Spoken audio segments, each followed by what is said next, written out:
आज का हमारा विषय है संचयन भाग 1 का पाठ 2 स्मृति। स्मृति पाठ आचार्य श्रीराम शर्मा जी द्वारा लिखित है। आचार्य श्रीराम शर्मा द्वारा लिखी एक संस्करणात्मक कहानी है, अर्थात ये एक संस्मरण है। इस कहानी में लेखक ने अपने बचपन की ऐसी जोखिमपूर्ण और दुस्साहसिक घटना का वर्णन किया है जो पाठकों को अंत तक बांधे रखती है। लेखक अपने छोटे भाई के साथ बड़े भाई द्वारा दी गई चिट्ठियों को मक्खनपुर डाकखाने में डालने के लिए अपने गांव से चलता है। रास्ते में उसे एक जाना पहचाना कुआं मिल जाता है। कुआं कच्चा था, उसमें न जाने कहां से एक सांप गिर गया था। लेखक और उसके मित्र प्रतिदिन उस कुएं में झांकते, डेले फेंकते, सांप की फुसकार सुनते और फुफकार सुनकर चले जाते। लेकिन लेखक के भाई द्वारा दी गई चिट्ठियां उसने अपनी टोपी में रखी हुई थी। उस दिन उस कुएं में डेला फेंका और चिट्ठियां उड़ती हुई कुएं में जा गिरी। अब लेखक को चिंता हुई, चिट्ठियां नहीं पहुंची तो क्या होगा। बस यही कहानी की नींव है। लेखक जोखिम की परवाह ना करते हुए कुएं में धोतियों की रस्सी बनाता है, रस्सी को कुएं में लटकाता है और चिट्ठी को निकालने का प्रयास करता है और अपने प्रयास में सफल होता है। इसी कहानी को और अपने जीवन की उस स्मृति को उन्होंने स्मृति पाठ में बड़े ही रोचक ढंग से समझाया है। इस पाठ को शुरू करने से पहले श्री राम जी का सामान्य परिचय जान लेते हैं। पंडित श्री राम आचार्य जी का जन्म 20 सितंबर 1911 को हुआ, जो विक्रम संवत के अनुसार 1967 है। उनकी मृत्यु 20 जून 1990 को हुई। उनका जन्म आगरा जनपद के आमलखेड़ा गांव में उत्तर प्रदेश में हुआ। पिता का नाम पंडित श्री रूप किशोर शर्मा, मां का नाम धनकुनवारी देवी, पत्नी भगवती देवी शर्मा थी। महामना पंडित मदन मोहन मालवीय जी ने उन्हें काशी में गायत्री मंत्र की दीक्षा दी थी। 1927 से 1933 तक का समय उनका सक्रिय एवं स्वयंसेवक स्वतंत्रता सेनानी के रूप में बीता। श्री गणेश शंकर विद्यार्थी के प्रभाव से राजनीति में प्रवेश करने के बाद शर्मा जी धीरे धीरे महात्मा गांधी के अत्यंत निकट हो गए थे। 1942 से पूर्व के 8-10 वर्षों तक वे प्रति वर्ष 2 मास सेवाग्राम में गांधी जी के पास रहा करते थे। इस प्रकार उन्होंने बहुत ही सादगी से और गांधी जी के प्रभाव में रहते हुए जीवन बिताया तथा गायत्री परिवार नाम की एक संस्था का स्थापन भी किया तथा उनकी मृत्यु हरिद्वार के शांति कुंज में हुई।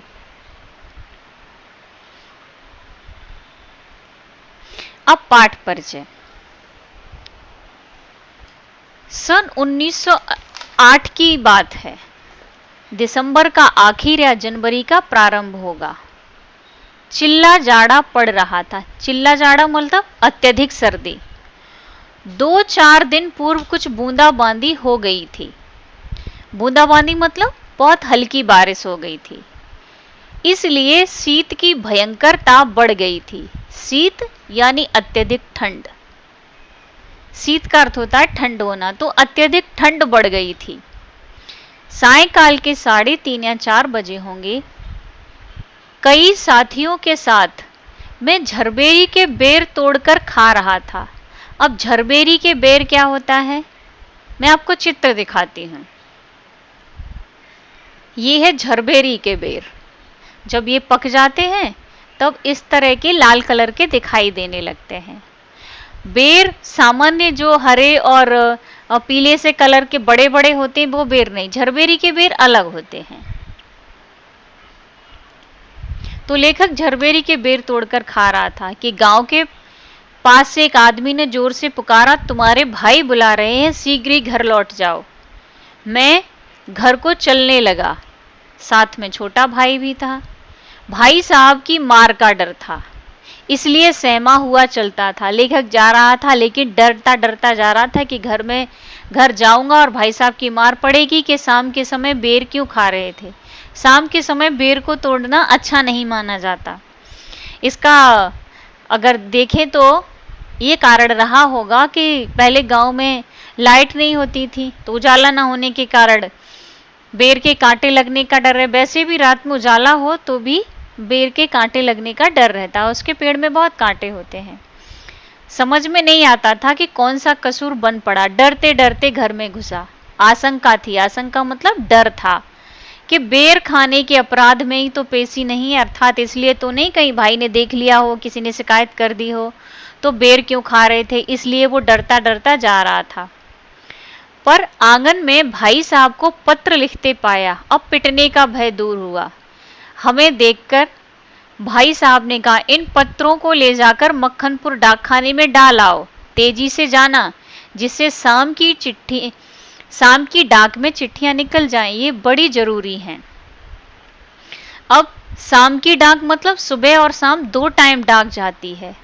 पोस्ट ऑफिस से चिट्ठियां 2 समय जाती हैं, एक समय सुबह के समय चिट्ठियां जाती है और दूसरा शाम के समय।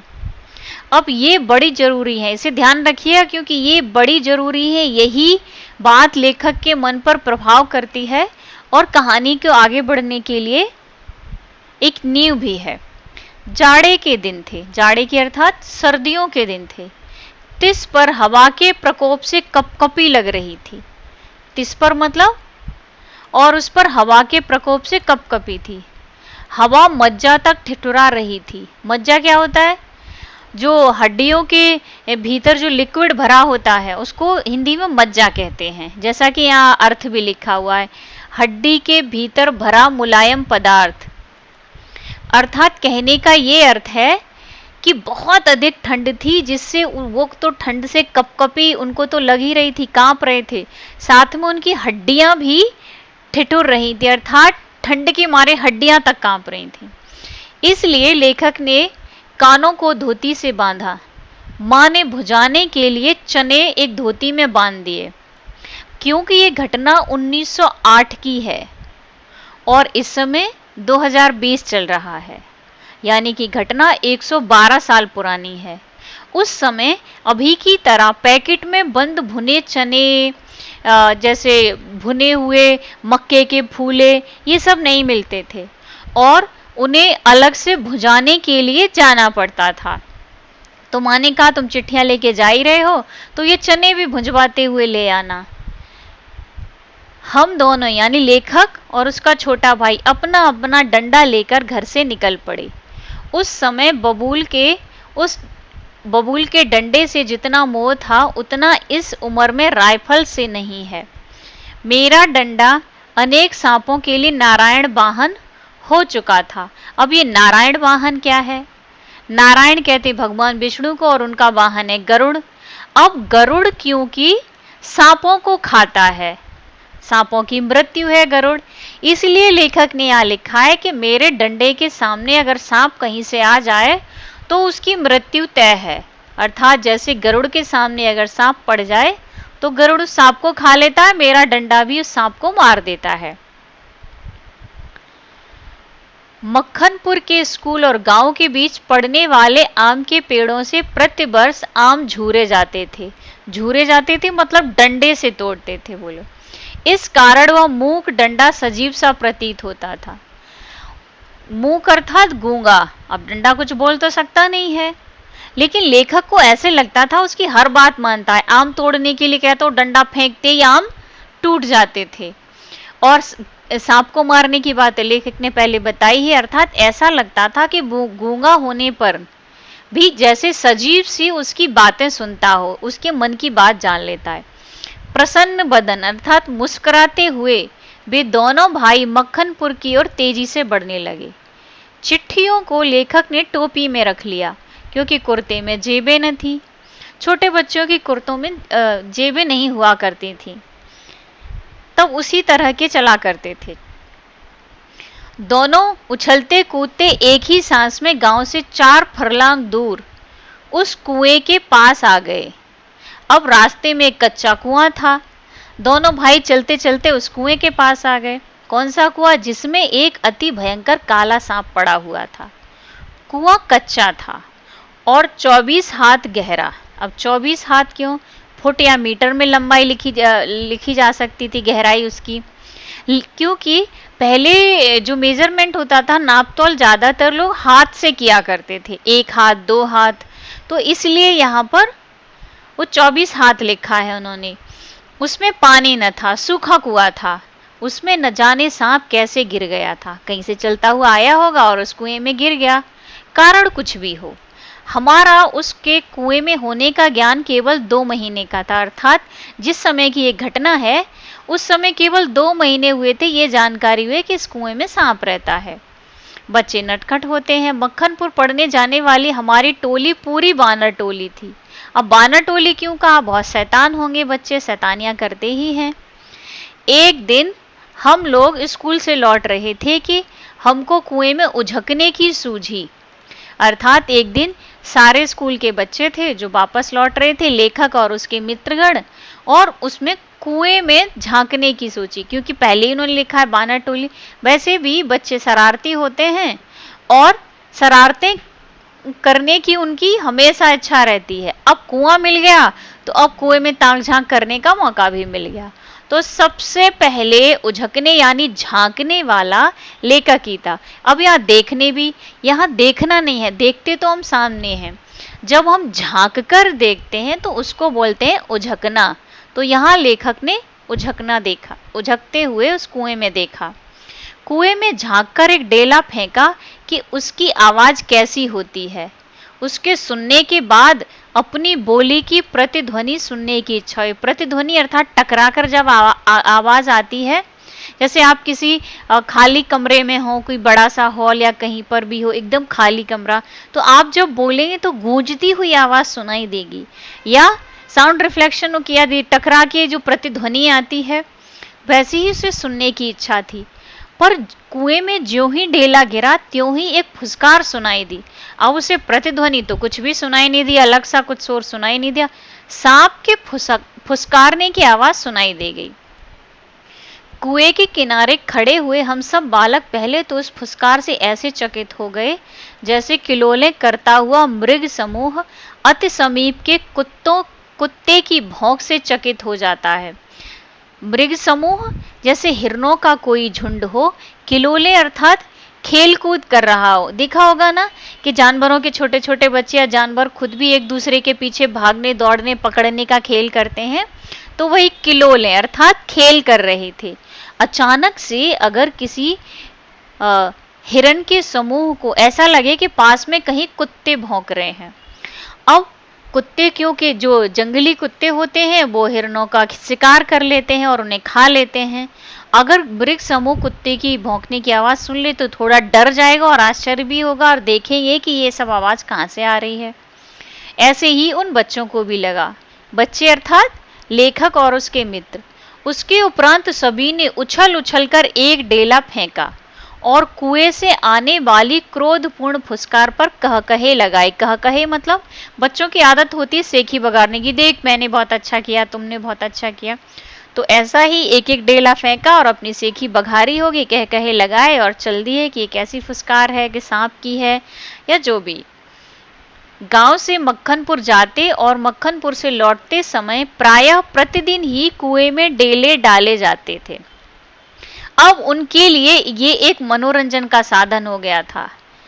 वे मक्खनपुर जाते या आते, जब भी उन्हें कुआं दिख जाता उसमें डेले फेंकते। अब डेले क्या होता है? मिट्टी के टुकड़ों को डेले कहा जाता है। ध्यान रखिए, पत्थर के टुकड़ों को कंकड़ कहा जाता है। पत्थर के छोटे छोटे टुकड़ों को कंकड़ कहा जाता है और मिट्टी के छोटे छोटे टुकड़ों को डेले कहा जाता है। तो ढेले डाले जाते थे, यानी मिट्टी के छोटे छोटे टुकड़े। मैं तो आगे भागकर आ जाता था और टोपी को एक हाथ से पकड़कर दूसरे हाथों से ढेला फेंकता था।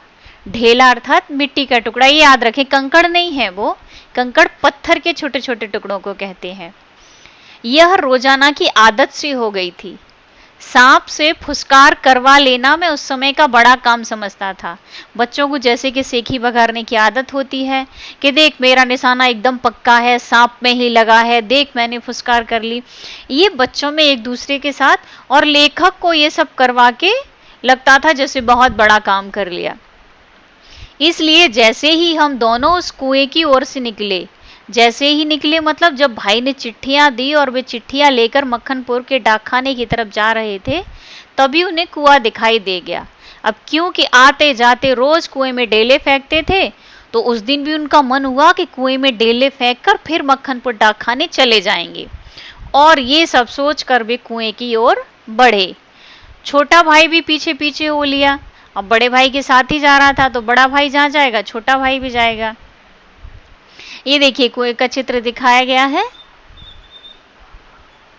मृग शावक के पीछे छोटा मृग शावक हो लेता है। कुएं के किनारे से एक डेला उठाया और उछलकर एक हाथ से टोपी उतारते हुए सांप पर ढेला गिरा दिया। जैसे हिरन का छोटा बच्चा जाता, बड़ा बच्चा जाता है तो छोटा बच्चा भी उसके पीछे पीछे खेल करने चल देता है। वैसे ही लेखक जब ढेला लेकर उस कुएं के पास गए फेंकने के लिए, तो छोटा भाई भी गया। मुझ पर तो बिजली सी गिर पड़ी। सांप ने फुसकार मारी या नहीं, ढेला उसे लगा या नहीं, यह बात अब तक स्मरण नहीं। अब तक मतलब जब तक उन्होंने ये कहानी लिखी है तब तक लेखक को ये याद नहीं है कि उस दिन जब उन्होंने ढेला मारा था तब फुसकार सांप ने मारी थी या नहीं। अब क्यों नहीं लगा? क्योंकि टोपी के हाथ में लेते ही तीनों चिट्ठियां चक्कर काटती हुई कुएं में गिर रही थी। अब उनकी आदत थी, एक हाथ से टोपी पकड़ी और दूसरे हाथ से ढेला फेंक दिया। अब आदतन वही उन्होंने उस दिन भी किया जिस दिन वो मक्खनपुर डाकखाने जा रहे थे, कि चिट्ठियां जो टोपी में रखी हुई थी, तो टोपी हाथ में लेती, चिट्ठियां चक्कर खाती हुई नीचे गिर रही थी। अकस्मात जैसे घास चरते हुए हिरन की आत्मा गोली से हत होने पर निकल जाती है और वह तड़पता रह जाता है, उसी भांति वे चिट्ठियां क्या उस टोपी से निकल गई, मेरी तो जान निकल गई। अब लेखक को ऐसे लगा जैसे कोई घास चरता हुआ हिरन होता है और उसको पता ही नहीं होता कि आसपास कोई शिकारी है, गोली लगते ही उसकी आत्मा निकल जाती है और उसे पता ही नहीं लगता और वह तड़पता रह जाता है। वैसे ही वे चिट्ठियां क्या निकली टोपी से, ऐसा लगा कि लेखक की आत्मा ही उसके शरीर से निकल गई। वो इतना ज्यादा डर गया। उनके गिरते ही मतलब चिट्ठियों के गिरते ही मैंने उनको पकड़ने के लिए झपट्टा भी मारा। लेखक ने उन्हें पकड़ने के लिए झपट्टा भी मारा, ठीक वैसे जैसे घायल शेर शिकारी को पेड़ पर चढ़ते देख उस पर हमला करता है। यानी जब घायल शेर ये देखता है कि शिकारी तो पेड़ पर चढ़ के बच जाएगा, लेकिन फिर भी प्रयास करता है कैसे ही मिल जाए। ऐसे ही वो चिट्ठियां गिर तो रही थी, लेकिन लेखक ने प्रयास किया कि वो कैसे ही पकड़ ले और गिरने से बच जाए। पर वे तो पहुंच से बाहर हो चुके थे, लेकिन चिट्ठियां तोड़ती हुई नीचे चली गई और उनको पकड़ने की घबराहट में वो स्वयं भी कुएं में गिरते गिरते बचा। झटके के कारण कुएं में गिर गया होता, जैसे तैसे वो बचे।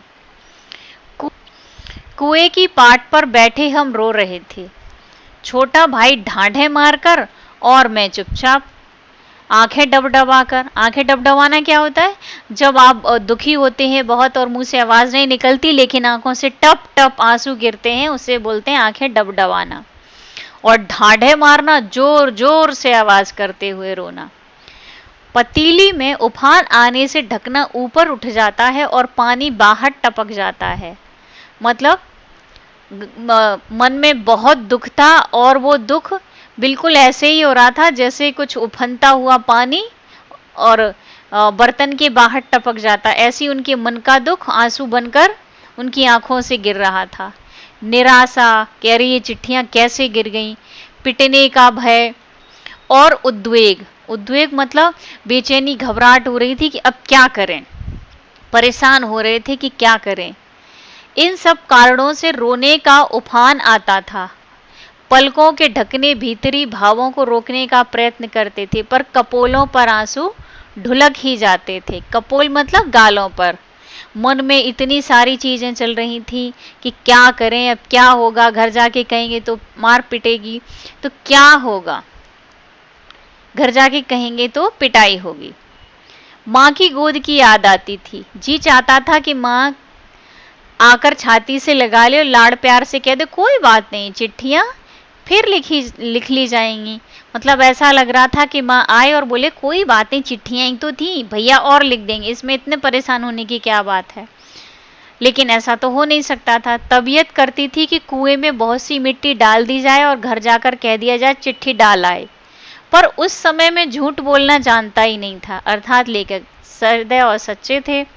घर लौटकर सच बोलने पर रुई की तरह धुनाई होती। मार के ख्याल से शरीर ही नहीं मन भी कांप जाता था। सच बोलकर पिटने के भावी भय और झूठ बोलकर चिट्ठियों के न पहुंचने की जिम्मेदारी के बोझ में दबा बैठा सिसक रहा था। अब जैसे शुरू में आपने पढ़ा ना, बड़े भाई ने कहा था कि शाम की डाक में चिट्ठियां निकल जाएं क्योंकि बहुत जरूरी हैं। इसी सोच विचार में 15 मिनट हो आए, देर हो रही थी और उस दिन का बुढ़ापा बढ़ता जा रहा था, मतलब शाम होती जा रही थी। कहीं भाग जाने की तबीयत करती थी, पर पिटने का भय और जिम्मेदारी की दुधारी तलवार कलेजे पर फिर रही थी। मतलब उन्हें यह भी था कि घर जाके सच बोला तो मार खानी पड़ेगी, और जिम्मेदारी ये थी, भाई ने कहा था बहुत जरूरी चिट्ठियां हैं, अगर नहीं पहुंची तो कहीं भाई की किसी चीज की बदनामी या घर का कोई नुकसान ना हो जाए। ये बातें सोच सोचकर सभी उनके दिमाग में कई सारे विचार दिमाग में आ जा रहे थे। शेष पाठ दूसरे वीडियो में।